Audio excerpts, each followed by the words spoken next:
Hi, today's podcast is with Stephanie Meyer. I met Stephanie many years ago. She has worked mostly in a consulting company, quite a well-known consulting company in Canada in the area of sustainability called Stratos. And before she semi-retired, she was the president of Stratos for many years. Stephanie is wonderful. She is active both physically and intellectually.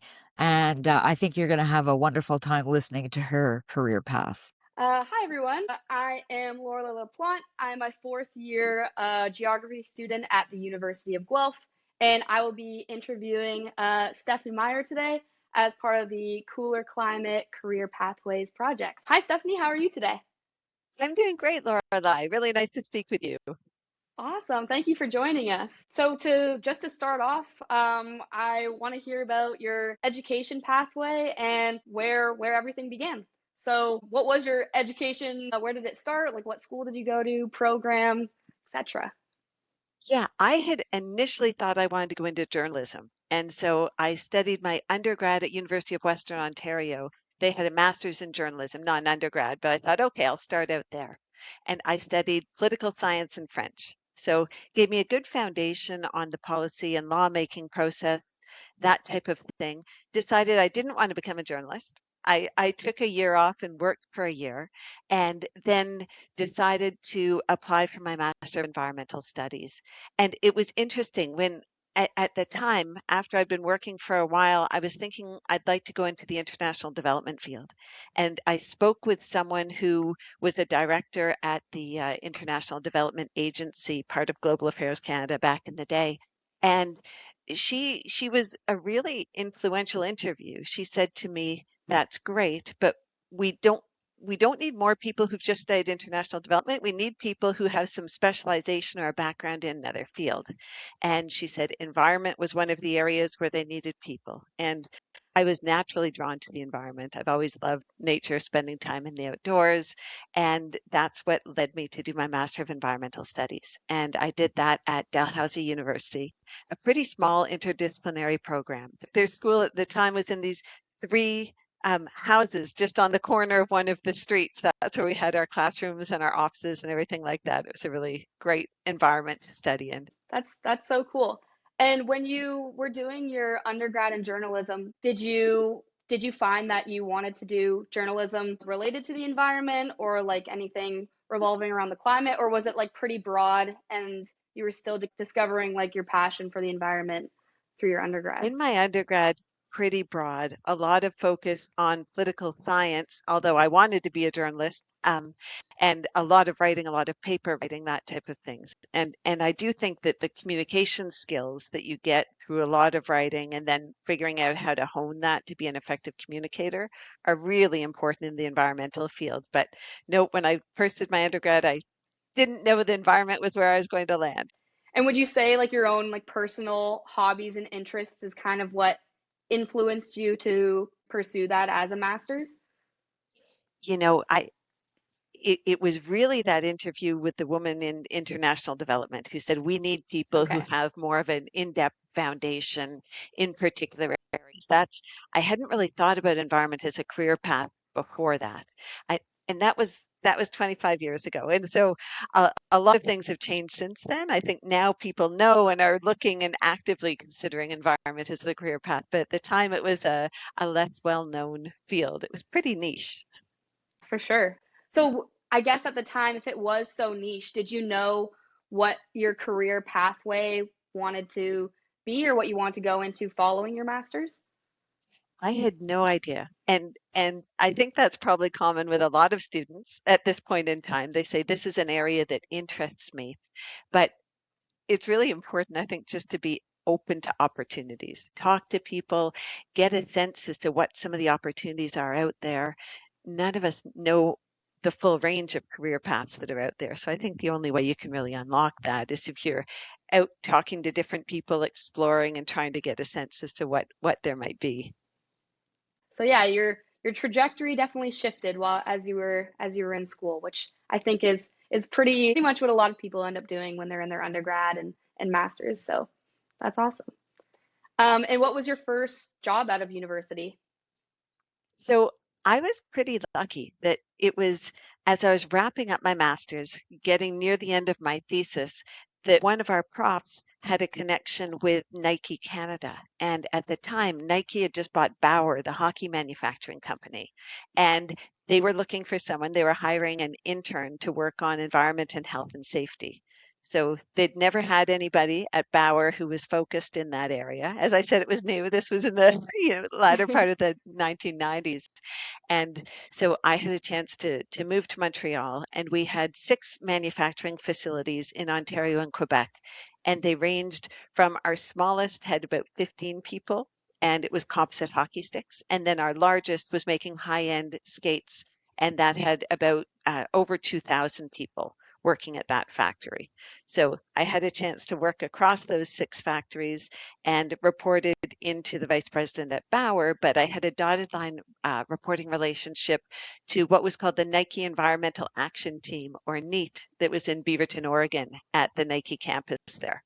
So that was a pretty great first job out of my master's. Wow, that's pretty awesome.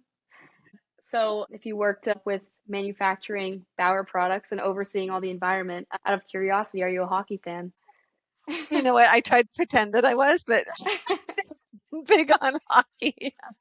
But I did get to skate at the Montreal Forum for our Christmas party. That's awesome. When I was kind of reading up a bit about Nike at that time, and at the time, part of overseeing the environmental like logistics of everything was reducing CFCs. So was this prior to the Montreal Protocol that banned the use of CFCs, or was this like following it? It was following it, and um, one of the key things at that point in time, so we're in 1995, 1996.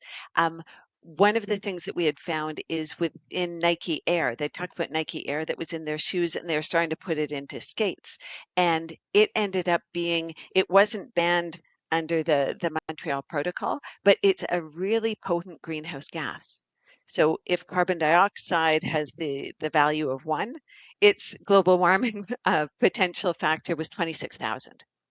Right. So so as they started to learn that, there was a big focus to say, okay, what can we use instead of that? We need to phase that out. We were also using various dyeing agents or coloring agents in the leather and in the various materials, and certain agents were being banned in Europe. So we had to make sure that through the supply chain that we could trace and make sure that we weren't using any of those dye stuffs. And it gets pretty complicated because it's not just being dyed at one factory that often outsource it into others, and some could be small mom and pop operations. So there was a real focus on due diligence. That was also at the same time that Nike first came under fire. It was in the mid 90s for labor practices overseas. And it was interesting to see at the time, their reaction was, that's not us. It's subcontracted factories. And this was very new that there were these allegations being made around labor practices along the supply chain. And so it was uh, a really interesting time to recognize in the past, maybe that response was okay, but society was demanding more and saying you need to have oversight over that. So it was interesting to see inside when you look at reporting relationships, they weren't set up to be managing this. So it required a lot of organizational change. You needed new roles, new positions, new responsibilities to understand how you could do that. And that also really broadened my mind. You come out of your environmental program, you're focused a lot on air, water, land, pollution, those types of sources. This really broadened my view to recognize the importance of all of the social dimensions, including labor practices, a fair and competitive wage, all those types of things. So it really made me recognize, there's environment, there's health and safety, there's this whole huge social dimension where there's a lot of opportunity and a lot of need for change. And that's where can even bridge the gap between that international development aspect that you were interested in the beginning as well. So, and it's amazing to see how much it's evolved since then, and all the different jobs and people that oversee all of that now within all these companies. But Yeah, that's cool. You were lots. you were there from the very beginning. Where did you move from there after working with Nike?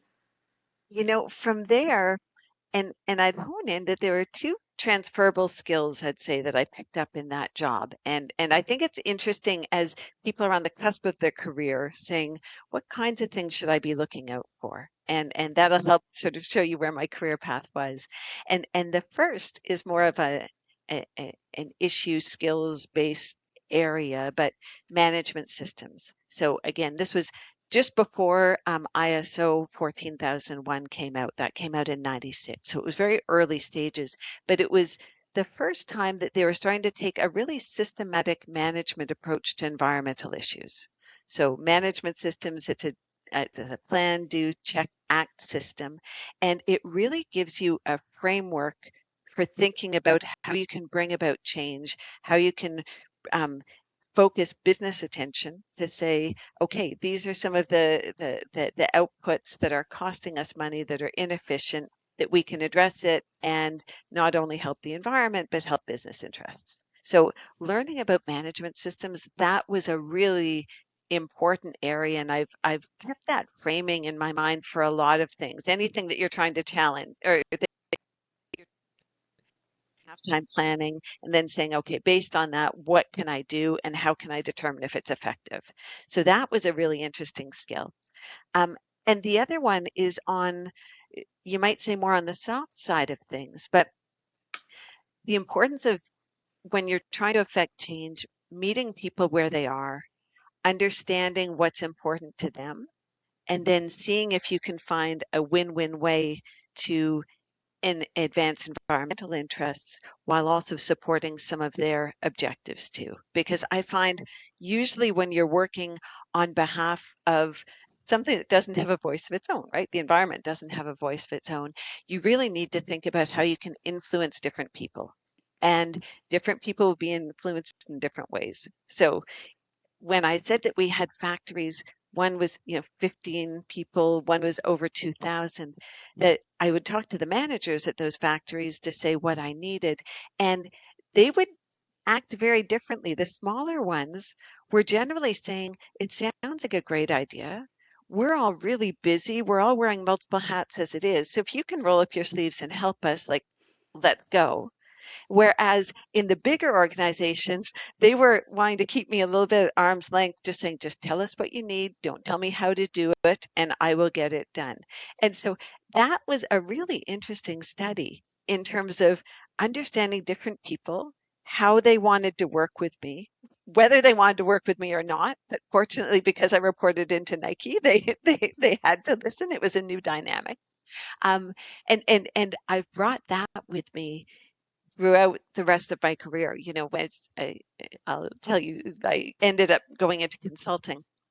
There, you're meeting with all kinds of different clients, and you have to understand their organizations. You have to understand the person you're working for, what matters to them, what are some of their objectives, and then figure out, okay, how can I harness all of that to push us towards environmental improvement? Yeah, that's definitely very applicable. And so those were skills that you kind of honed in on and developed when you were with Nike. Were you able to, like, and you've been able to use those now in like future careers? I have my next, that was a stepping stone. I wanted to move out of Montreal. I was moving to Ottawa, and I decided to meet with some of the environmental consultants who were around back in the day. And I'd narrowed it in on two that I was interested in, and I had job offers from both. And I think it's because management systems were new. So it was someone who had hands-on experience trying to implement that within a manufacturing setting. And that private sector experience at the time, that was very attractive as well to the consultancies. So I worked for an engineering consultancy and applied both the management systems work, but then also learned about environmental auditing, which is kind of an interesting area. If your mind needs to think that way, you need to like to work within a framework, but Yep. seeing, okay, what's the condition expected? What does good practice look like? And then on the ground, where are we? What's missing? Where can we go from here? And always trying to drive continual improvement. So the management systems was a nice segue into the auditing. And then from there, I left there after a couple of years and joined with some others who had experience in consulting, and we launched Stratos, which was Strategies to Sustainability. And it was a consulting company that was around for about 25 years, and we grew to 35 people. And our vision was really, you need to work with and understand policymakers, industry, and civil society. So we had clients in all areas, and we would often work in that sort of messy middle ground to say, okay, again, how do we try to align some of the interests, or how do we apply pressure from one group to another to lead to strong environmental outcomes? Right. So you're kind of like bridging the gap between all these different groups. I found that it's like you're doing a puzzle. So you're really trying to understand, and like the puzzle pieces are, okay, what's important to these organizations? Who are the people that are involved? And then how do we build a bit of a coalition towards the change that we're trying to bring about? Did you find that when you were working with these different organizations, you were on the ground with them, getting to know what their organization specifically was doing? And did that help in getting to consult with them or do some of their auditing? Very much so. Yeah. And I think that's sometimes people will focus on, okay, just what's the subject matter? What do we need to get done? And what I've learned in my career is that's important. And I think that's what we really learn in school. We spend a lot of time and focus. But if you start doing that overlay to say, but what's this organization? What's their mission? What are their values? What are they trying to achieve? And then getting to know some of the people inside, so it brings it more to life, because any organization is just, it's made up of a whole bunch of people, some of whom have different interests than others. So trying to understand that, and then from there move forward. And I think active listening is a really important skill. That's something that people don't talk about as much, but it really is, because that's the only way that you can understand what matters to others, and then you can make your case in terms that are more likely to resonate with them. And when you were doing this, were you working, but were you in smaller groups working with different organizations, or was it the whole team of 35 working on each project Yeah, together? no, it would always be teams of anywhere from usually like 2 to 5 people, depending on the size of the project, the complexity of the project, and it would vary. You weren't always working with the same 2 or 3 or 4 people, that depending on the mix of skills. So again, that's where the multidisciplinary comes in, to say, okay, we want to be able to look at this problem through different lenses. And so we'd have a range of different skills, and we'd have range of different seniorities. We tried to operate as a fairly horizontal organization, but clearly you do have some people who've got greater depth of experience on that too. So we'd have a range between more junior and more senior people on any of the projects.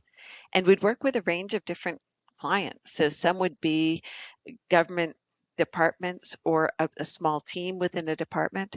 Some would be with private sector companies or with industry associations. Sometimes we're working for NGOs, and sometimes we're working for either Indigenous governments or Indigenous organizations.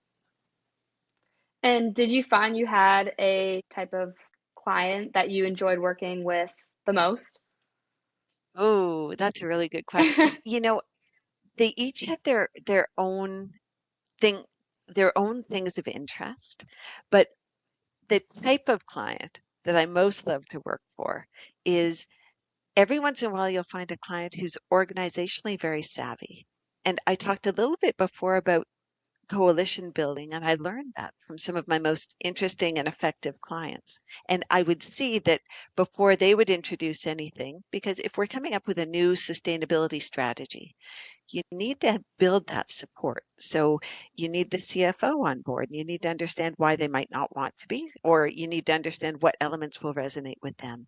The director of human resources, you have to understand what's important there. Procurement will have different views. Operations will have different views.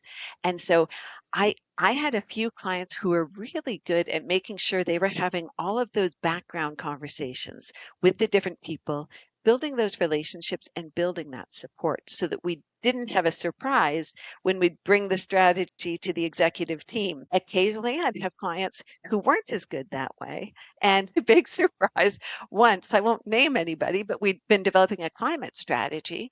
We talked to a lot of people, but hadn't had exposure to the executive team. And when we got there, it became really clear that their chief financial officer didn't believe in climate change, didn't believe it was an issue, didn't know why we were spending our time on this. And I was thinking, man, my client really should have been aware of that. They should have made us aware, and they should have been like working on that behind the scenes. That so For sure. that's the worst case, but just to emphasize why I like those clients so much who had that strategic view. And I learned, and I think it's important for all of us to understand, how am I going to get to success? Because a great idea, it won't see the light of day unless you build that coalition and create the conditions for it to be accepted. Exactly. By getting everybody on the same page, and that way it can be more effective when you're actually trying to work towards those goals together. Are you still with Stratos now? Uh, no, we sold to an international firm and I stayed for a Okay. couple of years. And now I'm semi-retired. I'm doing a fair bit of volunteer and philanthropy work. I'm also doing some independent consulting work with people that I like. Nice. And so what kind of volunteering are you doing right now? Um, a range. I had done a lot of my work was at the national or large corporate level. So it was at a pretty big scale. And so now on the volunteer side, I wanted to say, what can I do on a more local side? You know, the things that you can really touch and feel. And so two things that I'm doing now. I'm working with a group called Friends of Gatineau Park, and there's a park outside of Ottawa, Gatineau Park.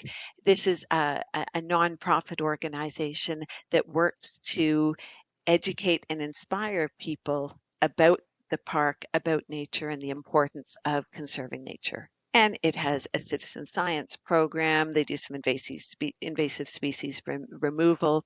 So I, on a pro bono basis, work to help them develop their strategic plan and then doing some other pieces there to really help support that organization.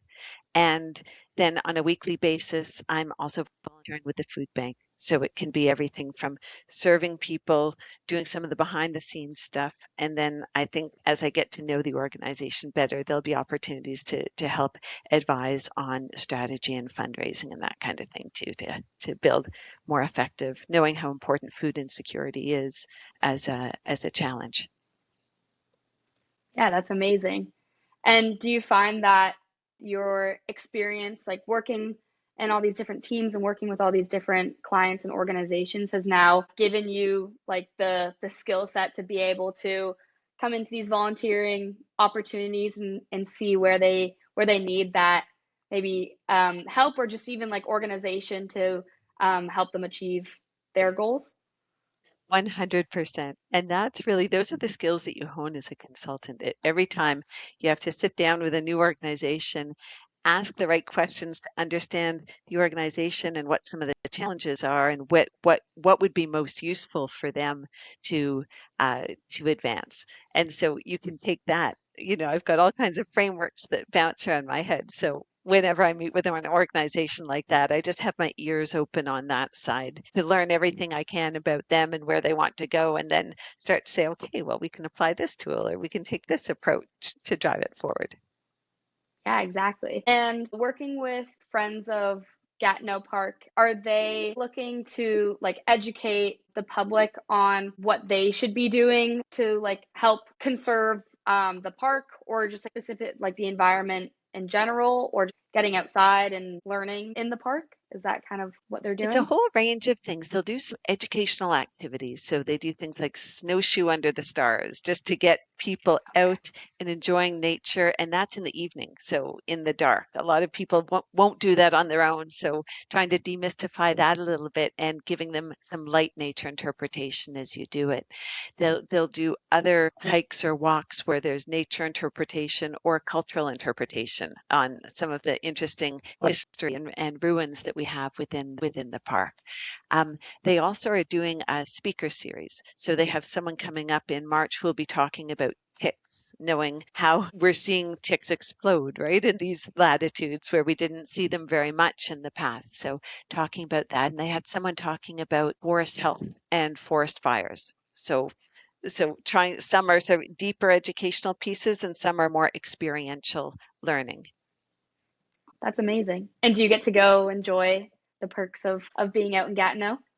I do some of that. I volunteered the other day. Someone was taking people forest bathing, and they've done it in the summer, but they'd never done the winter before. So just slow walk to appreciate and really take the time to observe through all of our senses. What are we hearing? What are we smelling? What are we feeling on our skin? It was a really nice way to do it. Although I've got to say, I was pretty chilled at the end. I'm going to do it in the summer next time. I've never done a winter forest bathing session. That's something new. I'd just like to talk about mentorship a bit. And I'm curious who has been a mentor for you in your life for achieving even just like career goals or personal goals. This can literally be anybody in your whole life. I know it can be anyone. And I would say rather than honing in on one person, that I've found in the workplace, it's interesting to ask yourself, what can I learn from everyone here? And of course there are going to be a few people that you spend most of your time. You know, you're not going to really try to do that with 50 people in the workplace, but just with everyone, and just sort of looking and saying, what what do their particular gifts seem to be? Or like they're crazy good at that, or that's an interesting way of approaching things. So I would ask myself that, and then see what I can learn from observing that person, and in some cases more talking to them and learning more about how they do what they do. And so I would encourage people to be curious that way. And honestly, anyone, if you're saying, I've noticed you do this, or I really appreciate how you do this, can you tell me more? They're going to sit up straight. They're going to feel great and they'll love to share that with you. So when I think about people that I've learned a lot from in my career, it tends to be that kind of conversation. So oftentimes within my own workplace. But when I mentioned that I'd had a couple of clients who were really good at strategically moving things forward, I would watch them. I would learn what I can, and I'd talk to them about it too. And some have become good friends who I'm still in touch with now. But you never know where you're going to be able to learn something that's really going to stick with you and help you be more effective. Yeah, and then you basically just have a start honing in on a bunch of different skill sets that you can observe from other people and apply them to wherever other aspects of your life, right? Yeah. And some things you'll start to realize, wow, my mind just doesn't work that way, or that's not going to be a strength of mine. And that's okay too, because knowing what you're really strong at and those areas that are less comfortable for you, that's why teams are great, because we don't all have to be great at everything. Yeah. Would you say there's something that sticks out from any of these observations that you've had, like with people that you've worked with or any of your team members that has stuck with you and that you think is something important that you think is applicable to all the careers you've had or even some of like your volunteering experience? Yeah, I would say some advice I got early-ish on in my career, um, that was really influential is see feedback as a gift. And I think it's so easy if someone's giving you feedback, it's so easy to tighten up and feel that it's criticism and to feel defensive.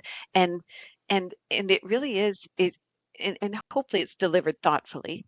Sometimes it's delivered with sharp edges, and then of course you're going to feel that way a little bit. But just recognizing that all of us have growing edges, and I think we can continue to grow and learn throughout our life. And so don't feel that you've got nowhere to go, and just recognize, what?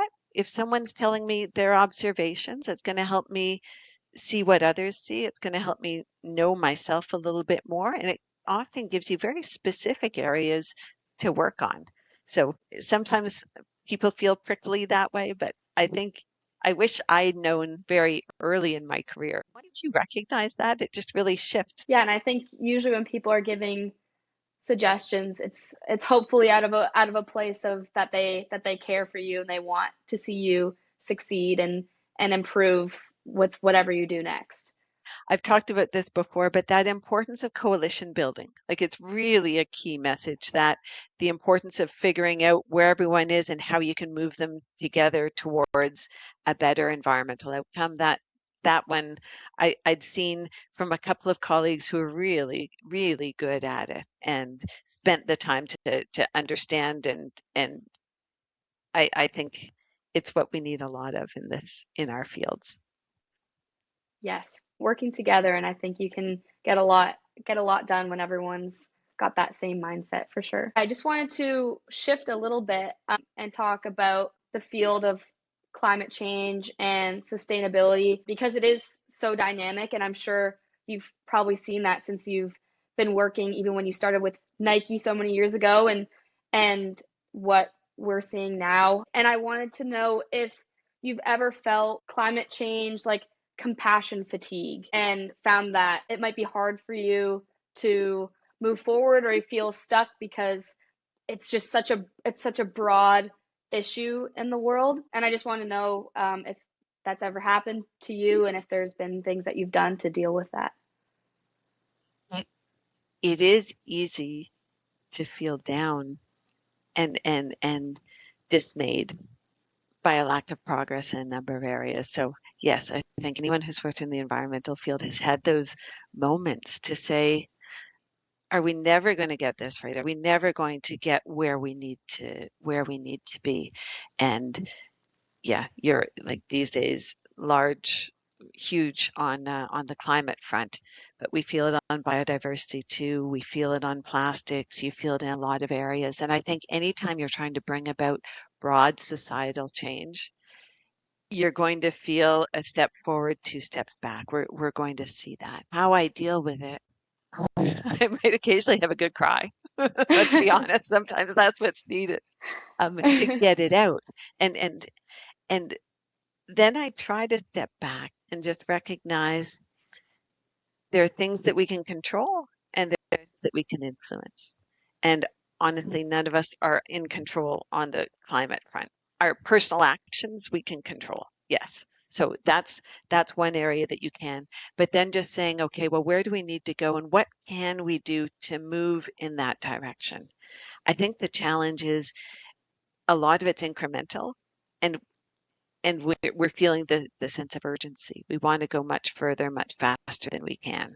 And so I think collectively, we've got some people who are really advocating and pushing, some who are on the outside who are applying a lot of pressure. And thank goodness we have them, because you need that to draw the kind of change that we need. Then we have others working within organizations, within government, trying to see it. And as long as I can still see some momentum and say, where can we put some efforts, where can we push a little bit harder, I think that's better than just status quo and staying still. But there's still that feeling in the pit of my stomach. Are we going to get where we need to get before the crisis continues to get worse and tips Yeah, past a point that's bearable by the ecosystem?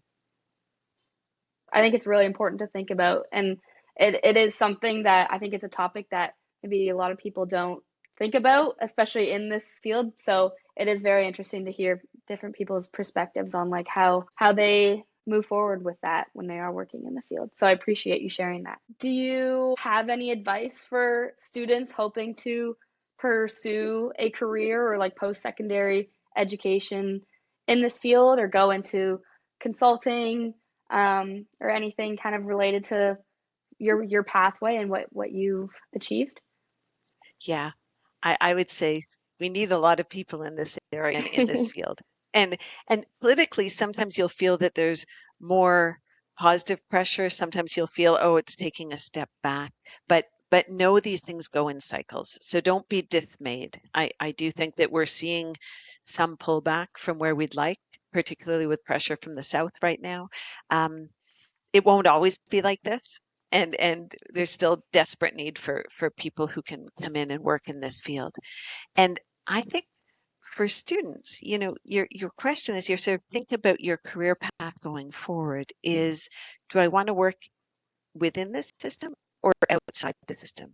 And for systems change, we need people on both, as I said. So we're going to have some um, uh, really more extreme advocacy organizations. We need that. So that's what I mean by outside the system. Then there'll be other careers where it's helping to shape policy. So trying to set the rules, or working within organizations and companies and trying to push for change, for more sustainable behavior there, or working more locally on the ground where you might be interfacing with individuals and trying to create better conditions there. So you really need to sort of say, am I inside or outside? And then within that, at what level do I want to affect change? And people will be drawn, some people will be drawn to policies, some to organizations, some to on the ground. So thinking about it that way, I think is a good initial lens. The other piece of advice that I'd have for people is um, actively grow your self-awareness. And by that, what I mean is, this isn't something that's usually taught in school either, but start by saying, what's important to me? What are my values? And based on that, what's important in a job? What kind of environment do I want? What kind of team do I want? Some people say, I want to work in a lab by myself. Like I don't want a lot of people around me. And that's great. So knowing that is important. And others will say, I really want to work with a team. I want to work with a multidisciplinary team, or I want to work with a team of specialists in a particular area and go deep in that area. So knowing your interest that way is really important. What your thinking style is. And oftentimes that you love working with people with a similar thinking style, but we know diversity is what's behind a lot of innovation, right? Working with people, and you'll see it on group projects, that some people you easily work with. Others, sometimes it's a bit harder because you start to realize, oh, we look at this program totally differently, or this problem totally differently. But there's so much value in that, in trying to understand how other people look at it. And I think if you start to understand your own thinking style, you'll then start to realize, oh, what are the different thinking styles? And you'll be able to figure out how you can work with a range of people. We mentioned before, what are your inherent strengths? Some people just look at things differently, and you can talk to your friends. Say, what do you see? Like, if you had to say what's something that really strikes you about me, or about the way that I show up, or the way I participate in class, or and your friends they'll be able to spot some strengths that you may not know, or you just take for granted because it's the way that you are. And knowing yourself better that way is only going to help you as you figure out what's a good fit for me in the career. Where will I thrive? And what is something that just really won't work for me? Yeah, for sure. It's very interesting perspective, and I think super important. I think even for us as like young students just entering the job field, it is hard to think about sometimes what our strengths are, because we're just used to seeing ourselves and how we present ourselves all the time. So yeah, I think seeking that out and seeking others' opinions, even to those who are close to you, is definitely a good strategy to help you recognize some of your own personal strengths. I just wanted to close out with just a few fun questions. I wanted to know, if you weren't in your current field or position, what career do you think you would have had instead? Oh, that's a great question.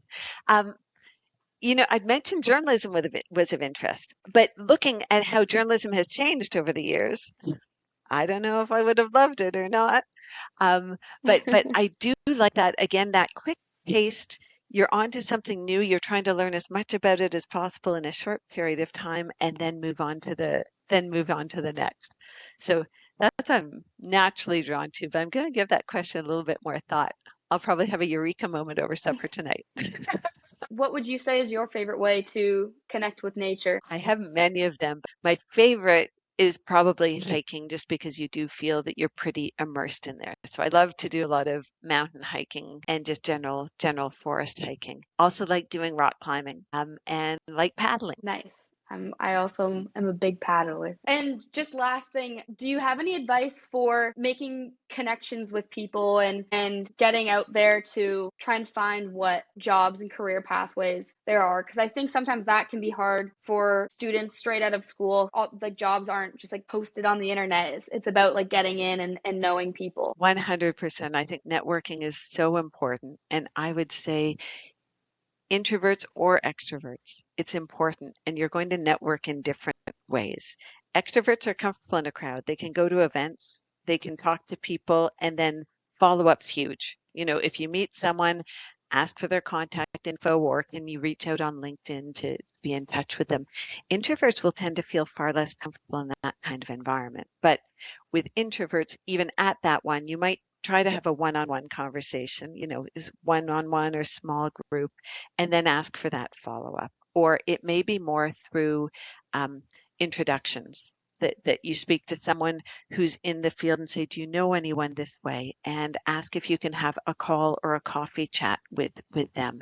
And many people, it depends when you get them. If they're not crazy busy, if they're crazy busy, they'll probably say no. But if they have a bit of time, a lot of people are happy even for a 15, 20-minute call. And you can learn a lot just wanting to know what's it like where you're working? What do you take most satisfaction out of? And learn a little bit more about large organizations, small organizations, letting them know what you're interested in and is there anyone that they can think of that you could meet. So those types of things really are a great way, to learn about different organizations. Again, when you know what, or you have a sense of what you think you might like, talking to people that way is going to hone it and then also to uncover the opportunities that are out there. Great advice and very important for young people who are just getting out of school and trying to enter the job market and see where their careers are going to take them. Yeah. I know it's an exciting time. It's a scary time too, but try to just recognize that talking to this range of people is only going to uncover opportunities. That the worst thing that can happen is, okay, it wasn't a very comfortable conversation, right? That's okay. That's not terrible. And sometimes you'll have a great one. Sometimes it'll hit off and then you'll find something and you're going in a direction that you wouldn't have expected. And as I said, I felt really nervous when I spoke to someone at the International Development Agency back in the day, but saying, I'm thinking of going to school on this and that. And that one conversation is what put me on the path to my Master of Environmental Studies and that took me where I am now. I never would have guessed that when I was going in there.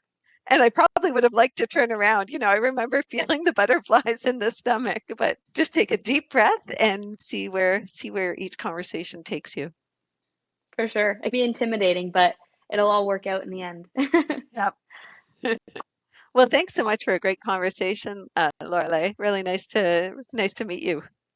Thank you. Yeah, it was nice meeting you as well. I was very excited to hear what you had to share and just find out from somebody from the field like what it's like. Even just like what pathways it can even take you on. So it is very interesting. So thank you for joining us.